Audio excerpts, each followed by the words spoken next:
మన తెలంగాణలోనే కరీంనగర్ జిల్లాలో హిందూ ఏక్తా యాత్ర అనే పేరుతో ఈరోజు గౌరవ కేంద్ర హోంశాఖ సహాయ మంత్రి కరీంనగర్ జిల్లా MP BJP MP Shri Bandi Sanjay Kumar గారు ఈరోజు హిందూ ఏక్తా యాత్రకు మనందరినీ కూడా రమ్మంటున్నారు. తప్పకుండా ఆ ఏక్తా యాత్రలో మీరందరూ కూడా పాల్గొనండి. లోక కళ్యాణం కోసం, అన్ని మతాల్లో ఉండే మనుషుల కోసం, మానవ జాతి రక్షణ కోసం, మరి ముఖ్యంగా మహిళల రక్షణ కోసం, పిల్లల రక్షణ కోసం మీరు రాత్రింబవళ్ళు కాళ్ళకు పొక్కులు వచ్చినా, నీళ్లు దొరక్కపోయినా, ఎండ వేడిమిలో కూడా వడదెబ్బ కొడుతుందని తెలిసినా కూడా ఆ ఆంజనేయ స్వామి కోసం, ఆంజనేయ స్వామి ఆశీర్వాదం కోసం మీరు వందలాది వేలాది కిలోమీటర్లు నడిచి, ఎవరు అన్నం పెడితే ఆ అన్నం తినుకుంటూ, తిండి లేనప్పటికీ కూడా దేవుడి మీద భక్తితో మీరు ఈ ఏకయాత్రలో పాల్గొంటున్నందుకు మీ అందరికి కూడా హృదయపూర్వక పాదాభివందనాలు. అయితే ఈ ఏకయాత్రలో పాల్గొనబోతున్న కేంద్ర హోంశాఖ మంత్రి బండి సంజయ్ గారిని మీరు కొన్ని ప్రశ్నలు అడగాలి. ఆనాడు పరస్త్రీని తల్లిగా భావించి ఆమె రక్షణ కోసం వానర సైన్యాన్ని తయారు చేసి లంకా దహనం చేసిన గొప్ప దేవుడు ఆంజనేయ స్వామి హనుమంతుడైతే, ఈరోజు మైనర్ బాలికను ఉచ్చులో వేసుకొని ఆ అమ్మాయి మీద అత్యాచారం చేసిన దుర్మార్గుడు సాయి భగీరథుడు. ఈ సాయి భగీరథుడు ఎవరో కాదు, కేంద్ర హోంశాఖ సహాయ మంత్రి బండి సంజయ్ గారి సుపుత్రుడు.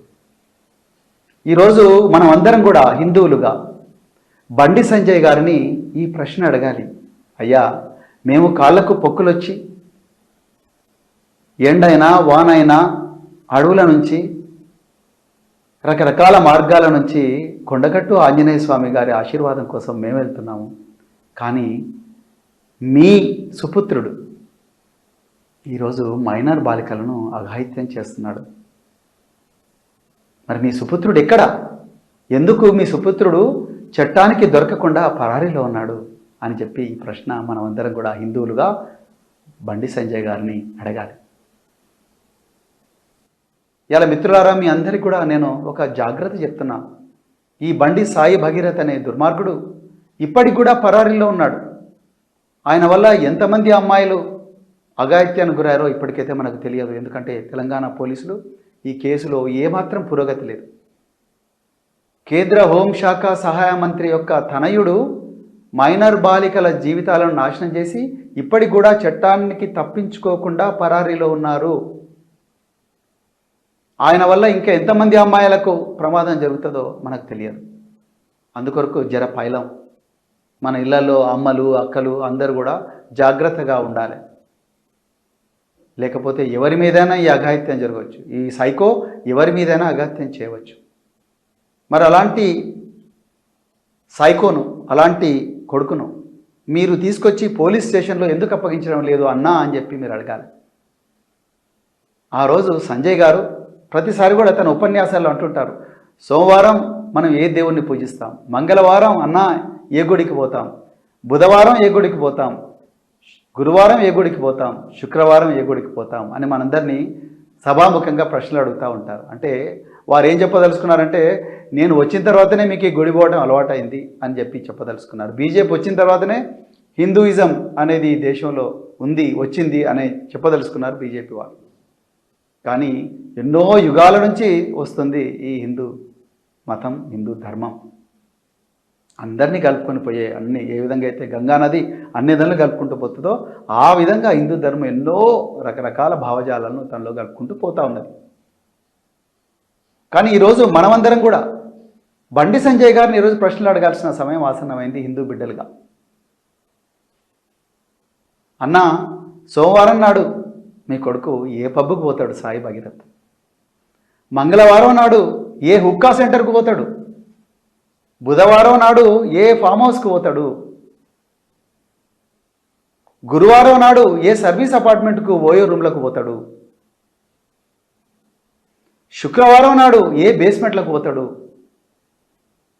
శనివారం నాడు ఏ లిక్కర్ బ్రాండ్ తాగుతాడు, ఎక్కడ గంజాయి తీసుకుంటాడు అనే ప్రశ్నలు ఎవరిని కొట్టబోతున్నాడు ఆదివారం నాడు, ఎవరి మీద దుర్మార్గం చేయబోతున్నాడు, ఎవరి మీద అఘాయిత్యం చేయబోతున్నాడు అన్న ప్రశ్నలు ఈరోజు గౌరవ బండి సంజయ్ గారిని మనం అందరం కూడా అడగాల్సిన సమయం ఆసన్నమైంది.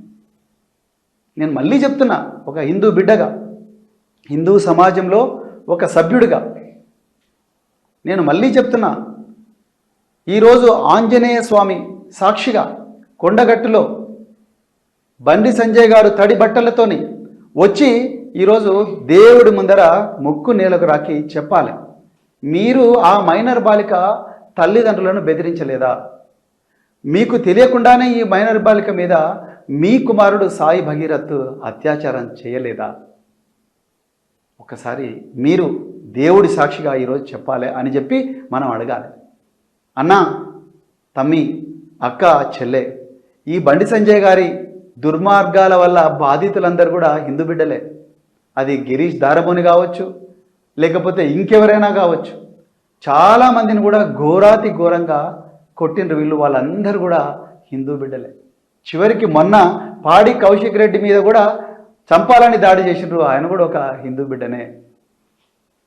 అంటే మీరు ఒక్కసారి ఆలోచించండి, హిందూ ధర్మ రక్షణ కోసం, దేశం కోసం, ధర్మం కోసం అని చెప్పి రోజు బాకాలు ఊదుకుంటూ మనందరికీ హిందూ ధర్మం గురించి తెలియదన్నట్టుగా, కొత్తగా ఇప్పుడే ఈయన మనకు హిందూ ధర్మం గురించి నేర్పిస్తున్నట్టుగా ప్రచారం చేస్తూ తన సొంత కొడుకు చేస్తున్న అఘాయిత్యాల పట్ల కళ్ళు మూసుకొని తిరుగుతూ ఉన్నాడు బండి సంజయ్ గారు.